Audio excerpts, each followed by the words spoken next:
Today on How To, I want to share with you a quick tip and instructable about how to use the New York City subway.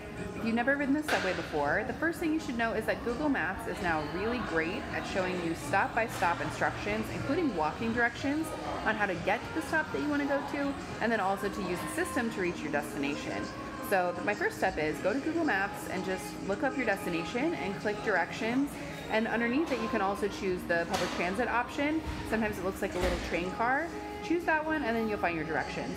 Step 2 is on Google Maps, it will show you where the station is located, and that's really useful. It will actually even show you the sides of the street.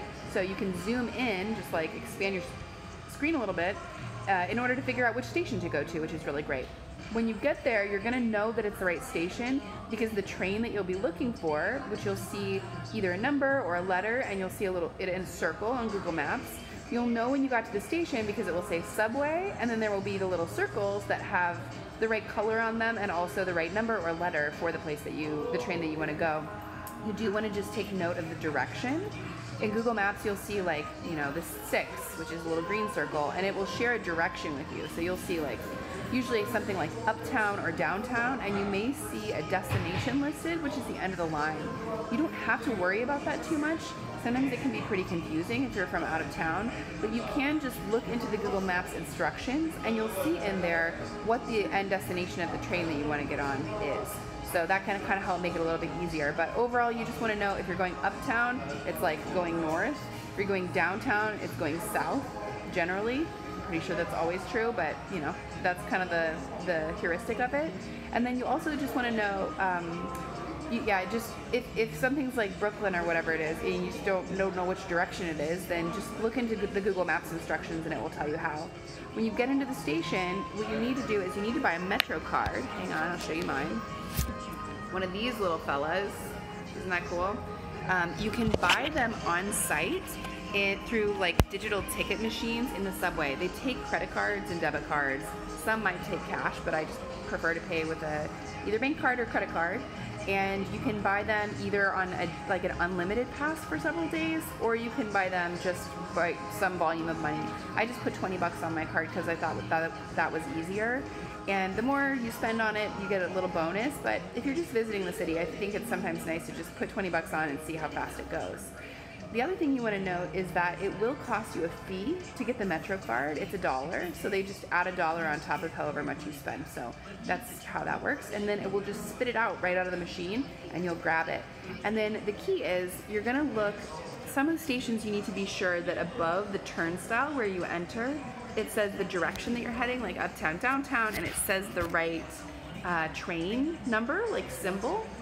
So you want to just kind of make that choice. And then on your card at the bottom, you'll see there's these little, see those little arrows? It says, I don't know if you can tell, but it says, please insert this way. So those arrows go forward. So when you walk up to the turnstile, you want to hold it like this. Label is facing you, and those little arrows are facing forward like this, and you're going to scan it. Here's how it goes. Forward like that. Sometimes it doesn't work. If it doesn't work, it will beep, and this little screen will say, this did not work, and that's totally fine. So just scan it again. Swipe it through, like kind of keep it flowing and easy, and then it will beep and it will say, okay, it worked. And then you kind of press through the turnstile, you walk. If you have luggage, it can be tough, so you can look for a gate agent who can help you out. But that's how you get in, and then once you're in there, you just want to keep an eye open for the signs, and there will often be like different arrows and stuff, so just keep an eye out for the different signs that you need to follow to get where you need to go. And if you have any questions, there's usually a lot of people in vests walking around, so you can ask them. You can actually ask other New Yorkers for directions. That actually works pretty well. And then when you get down to the platform, you just want to be sure that whichever side, sometimes the platform is between 2 different train tracks, and there will be a sign up kind of hanging that you can look at to verify, okay, yes, this is in fact the 2 train, uptown, or I don't even know if that's a real train, but it will show you both the direction there and the street name. And now in many of the stations, they have these cool digital dashboards that show you like how many minutes are left until the next train arrives and which direction it's going. Again, if you have any questions or concerns about this, you can just fall back on Google Maps and I sometimes just go back in there and re-clarify which direction. It's kind of easy to forget. And then the other thing that you can know is when you're on the actual train, a lot of them now also have a digital display that shows you which stop you're at and like the progressive order of the next stops. So that's a nice trick. There are maps of the subway system on each of the trains, so that can help also. I found that cell phone service works in most of the subway stations, and also I believe the subway system has free public Wi-Fi.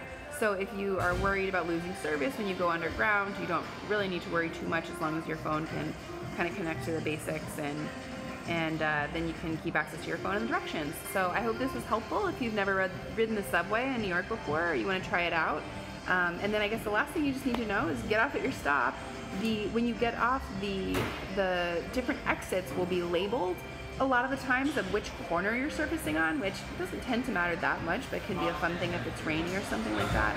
And then you can also add more value onto your Metro card at any of the stations that you visit whenever you need it, and you'll know that it needs it because either it won't scan and you can't get through the next time, or you can also check how much credit's left on your card when you scan it to go into the station.